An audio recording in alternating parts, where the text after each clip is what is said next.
नमस्कार, मैं नीरज शर्मा आपके अपने परिवार रोजगार विद अंकित में सभी का हार्दिक स्वागत करता हूं। दोस्तों, आशा करता हूं कि आप बहुत अच्छे होंगे। सभी प्यारे बच्चों को प्रणाम, दोपहर की राम राम, गुड आफ्टरनून, नमस्ते मेरे प्यारे बच्चों। तो आप लोग कैसे हैं? सब लोग अच्छे हैं मेरे प्यारे साथी? चलिएगा, आओ बेटा। तो आज हमारा दूसरा टॉपिक है सर्वनाम। ठीक है, तो बहुत अच्छे से पहले आप इसको 10 मिनट समझेंगे, फिर इसके क्वेश्चनों का आंसर करेंगे। ठीक है मेरे प्यारे बच्चों, आओ बेटा। चलिए मेरे प्यारे साथी, लिखेंगे बेटा सर्वनाम। तो मेरे प्यारे साथी, आपसे पूछा जाता है सर्वनाम कैसा शब्द है? तो मेरे दोस्त आप बताएंगे सर्वनाम एक विकारी शब्द है। विकारी शब्द, विकारी शब्द किसे कहते हैं बेटा? जिसमें लिंग वचन काल कारक के आधार पर बदलाव हो जाता है। ठीक है, ओके दोस्त, तो आप बताएंगे जी विकारी शब्द है, इसमें लिंग वचन काल कारक के आधार पर बदलाव हो जाता है। ठीक है मेरे प्यारे बच्चों, फिर बेटा एक क्वेश्चन मैंने आपसे पूछा कि ये बताइएगा सर्वनाम का शाब्दिक अर्थ क्या होता है? सर्वनाम का शाब्दिक अर्थ, सर्वनाम का शाब्दिक अर्थ क्या होता है? तो मेरे प्यारे साथी आप लोग आंसर करेंगे। क्या होता है बेटा? बताएगा कोई प्यारा बच्चा मुझे? तो आप बताएंगे सर्वनाम का शाब्दिक अर्थ होता है जी सबका नाम। ठीक है मेरे बच्चे, आपका आंसर आएगा कि भैया सबका नाम होता है। ठीक है मेरे बच्चों, क्लियर है? फिर एक सिंपल सी बात और आपको ध्यान रखनी होती है कि जी ये बताओ सर्वनाम का प्रयोग कहां किया जाता है? आपसे ये क्वेश्चन पूछ लिया जाए तो आपको एक सिंपल सी बात बेटा, सामान्य सी बात परिभाषा के माध्यम से याद रखनी है मेरे प्यारे साथियों। संज्ञा के स्थान पर प्रयुक्त होने वाले शब्दों को सर्वनाम कहते हैं। तो आप बता देंगे जी संज्ञा की जगह प्रयोग होता है इनका। संज्ञा के स्थान पर, संज्ञा के स्थान पर प्रयोग किए जाने वाले शब्द, प्रयोग किए जाने वाले शब्द, किए जाने वाले शब्द सर्वनाम कहलाते हैं। सर्वनाम कहलाते हैं। ठीक है मेरे बच्चों, सर्वनाम कहलाते हैं। ठीक है भाई, कहलाते हैं। ठीक है मेरे प्यारे बच्चों, याद रखेंगे आप लोग अच्छे से। एक क्वेश्चन मेरे प्यारे बच्चों यहां से बन जाता है। ठीक है, तो ये आपको सारी बातें पता होनी चाहिए। अब मेरे दोस्त एक छोटी सी बात आपसे और पूछी जाती है पेपर में कि ये बताइएगा सर्वनाम का प्रयोग क्यों किया जाता है? आखिर किस लिए करते हैं? संज्ञा भी तो कर सकती है वह काम, सर्वनाम का प्रयोग क्यों करते हैं? फिर संज्ञा से ही काम चला लो। तो आपको पता होना चाहिए वाक्य में सुंदरता व्यक्त करने के लिए। लिखेंगे भाषा में, भाई भाषा बोलेंगे तो कोई वाक्य बोलेंगे आप लोग, तो सिंपल सी बात है। भाषा में सुंदरता, सुंदरता लाने के लिए, सुंदरता लाने के लिए सर्वनाम का प्रयोग किया जाता है। सर्वनाम का प्रयोग किया जाता है, किया जाता है।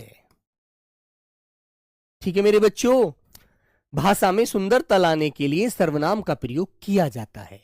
और मेरे प्यारे बच्चे, संज्ञा की पुनरावृत्ति ना हो, संज्ञा शब्दों को दोहराया न जाए, इसके लिए भी हम सर्वनाम का प्रयोग करते हैं। ठीक है, तो बच्चों दूसरा पॉइंट आप ये लिख देंगे, संज्ञा शब्दों की पुनरावृत्ति, संज्ञा शब्दों की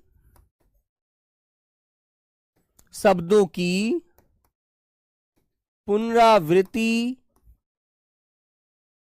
को समाप्त करने के लिए, समाप्त करने के लिए सर्वनाम का प्रयोग करते हैं, का प्रयोग करते हैं। ठीक है मेरे बच्चों, तो ये बात आपको यहां तक समझ में आ गई, अच्छे से याद रखेंगे। ठीक है, हाँ सर जी मुंह में हाजमोला लिए हैं क्या? नहीं बेटा, मुंह में हाजमोला कहां। चपकी आवाज आ रही है, चपकी आवाज आ रही है, कुछ नहीं है भाई मुंह में तो यार दोस्तों। ठीक है मेरे प्यारे बच्चों, तो ये बात आपको याद रखनी है, ठीक है, कि मेरे प्यारे साथी संज्ञा के स्थान पर प्रयोग किए जाने वाले शब्दों को सर्वनाम कहते हैं, और मेरे बच्चे भाषा में सुंदरता लाने के लिए सर्वनाम का प्रयोग किया जाता है। संज्ञा शब्दों की पुनरावृत्ति को समाप्त करने के लिए सर्वनाम का प्रयोग करते हैं। ठीक है, याद रखेंगे आप लोग। अगला क्वेश्चन मेरे प्यारे बच्चे आपसे क्या पूछा जाता है? क्वेश्चन आता है हिंदी में मूल सर्वनाम की संख्या, मूल सर्वनाम की संख्या कितनी होती है? कोई बताएगा प्यारे बच्चों मुझे? कोई बालक बताएगा तो आप बताएंगे जी 11 होती है। ठीक है मेरे दोस्त, क्या होती है बेटा? 11। ठीक है मेरे प्यारे बच्चों, अब एक क्वेश्चन और पूछ लिया जाता है आपसे कि ये बताइए हिंदी में सर्वनाम के भेद, सर्वनाम के भेद कितने हैं? तो आप बताएंगे, कितने बताओगे बेटा हिंदी में सर्वनाम के भेद? तो आपका आंसर आएगा जी 6 हैं। ठीक है मेरे प्यारे बच्चों, आपको बताना है 6। और बेटा क्वेश्चन ऐसे पूछ ले, प्रयोग के आधार पर सर्वनाम के भेद, तो आप क्या बताएंगे? प्रयोग के आधार पर आप कितने बताएंगे? ठीक है, बताओ बेटा, प्रयोग के आधार पर आप कितने बताएंगे, 6 या 11? बताओ मेरे बच्चों, 6 बताओगे या 11 बताओगे? तो आपका आंसर आएगा प्रयोग के आधार पर भी सर्वनाम 6 होते हैं। ठीक है, अब बेटा 6 होते कौन कौन से हैं? देखो एक बार मैं आपको बताता हूं, यहां पर आएंगे सभी लोग।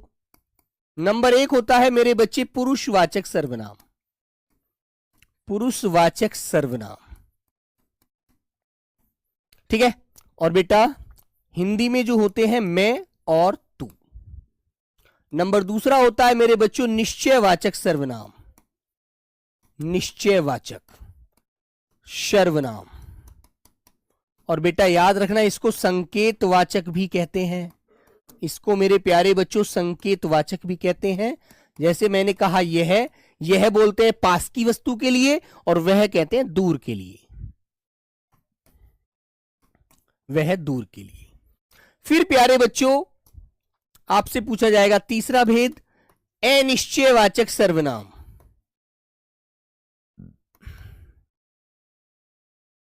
अनिश्चयवाचक सर्वनाम, जिसमें मेरे बच्चे कोई आया है, कुछ तो बात है, तो मेरे प्यारे बच्चे कोई और कुछ। ठीक है, वेरी गुड। फिर मेरे प्यारे बच्चों नंबर 4 प्रश्नवाचक सर्वनाम की बात करते हैं। प्रश्नवाचक सर्वनाम जो प्रश्न करने के लिए प्रयोग करते हैं हम लोग। ठीक है, तो हम कहते हैं कौन आया था, क्या लाया था। ठीक है मेरे बच्चे, कौन और क्या। और नंबर 5 होता है मेरे भाई संबंधवाचक सर्वनाम, संबंधवाचक सर्वनाम जो होते हैं जो, सो, जैसा वैसा, जैसा जिसका उसका, जो आया है सो जाएगा, जैसा करोगे वैसा भरोगे, जिसने बोया है वो काटेगा। ठीक है, तो मेरे प्यारे बच्चों याद रखना। और भैया नंबर जो 6 आपका होता है वो होता है निजवाचक सर्वनाम, निजवाचक सर्वनाम। कुछ बच्चे निजवाचक सर्वनाम में और मेरे बच्चे पुरुषवाचक सर्वनाम में अंतर नहीं कर पाते, वो कहते हैं जी ये तो पुरुषवाचक ही लग रहा है। अरे मेरे बच्चे एक बात सुनो, जब आप अपने से बड़े के लिए कोई बात बोलते हैं, अपने बड़े से कोई बात कहते हैं, तो आप उनको आप कह सकते हैं, तो वह मध्यम पुरुष होता है। लेकिन जब आप अपने लिए खुद या किसी दूसरे के लिए बोलें, जैसे मैं अपना कार्य अपने आप कर लूंगा, मैं अपने आप चला जाऊंगा, ये मेरा निजी मामला है, मैं अपनी किसी भी परेशानी को खुद निपटा सकता हूं, खुद, स्वयं, आप, अपने आप, निजी, ये बेटा सब निजवाचक के होते हैं। ठीक है, लेकिन उत्तम पुरुष में बच्चा क्यों फंसता है? वहां पर कहता है जी वो मैं भी तो आ रहा है, मैं अपना काम अपने आप कर लूंगा। तो मेरे बच्चे अपने आप जो आएगा ना वो आपको निजवाचक की तरफ लेकर जाता है। यदि वो ये कहे मैं जा रहा हूं, मैं खाना खा रहा हूं, तो उत्तम पुरुष है, नॉर्मल बात है, वो बोलने का कार्य कर रहा है, वक्ता है वो। ठीक है, तो उत्तम पुरुष, मध्यम पुरुष, अन्य पुरुष। तो पुरुष बेटा हमारे 3 प्रकार के होते हैं। ठीक है, लेकिन हिंदी में केवल मैं और तू 2 प्रकार के नजर आते हैं। मैं होता है वो खुद और तू होता है मध्यम पुरुष। ठीक है ना, एक बोलने वाला, एक सुनने वाला, बोलने वाला वक्ता, सुनने वाला श्रोता। ठीक है, याद रखिएगा इन चीजों को। क्लियर है? फिर अन्य पुरुष में जो होता है वो यह वह पर फंसता है बच्चा, कि जी यह वह तो निश्चय में भी आता है और अन्य पुरुष में भी आता है।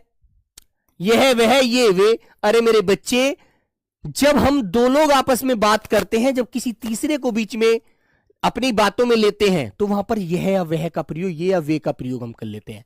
जैसे मैंने आपसे कहा ये लड़का पढ़ने में बहुत होशियार है, तो वो अन्य पुरुष हुआ। मैं आपसे कह रहा हूं, मैं बोलने वाला हूं, मैं वक्ता हूं, आप सुनने वाले हैं, आप मध्यम पुरुष श्रोता हैं। ठीक है, और हम दोनों आपस में बात कर रहे हैं, तो मैंने कहा ये लड़का पढ़ने में बहुत होशियार है यार, तो हम तीसरे व्यक्ति को बीच में लाकर बात कर रहे हैं, वो अन्य पुरुष हुआ। जब वक्ता और श्रोता दोनों मिलकर कोई बात करते हैं और किसी तीसरे व्यक्ति को पार्टी बनाते हैं बीच में, ठीक है, तो मेरे प्यारे बच्चों वह अन्य पुरुष होता है कि यह आदमी तुम्हारे हैं। मैंने तुमसे कहा यह आदमी तुम्हारे हैं, किसी और के नहीं। तो ये जो है ना बेटा अन्य पुरुष है, ये मैं तुमसे कह रहा हूं। मैं बोलने वाला हूं, वक्ता हूं, प्रथम पुरुष हूं, आप द्वितीय पुरुष हैं। ठीक है, और जब निश्चय की तरफ आते हैं तो मेरे प्यारे बच्चों यहां पर आप मेरा मेरी लगाकर उस पर अपना अधिकार जताते हैं और संकेत करते हैं, ये मेरे पिताजी हैं, संकेत करते हुए, यह मेरी कलम है, वो मेरी गाड़ी है, संकेत किया जाता है। तो मेरे प्यारे बच्चों ये बातें आपको लॉक करनी चाहिए, समझनी चाहिए। ठीक है, ओके, ध्यान रखना इन बातों को।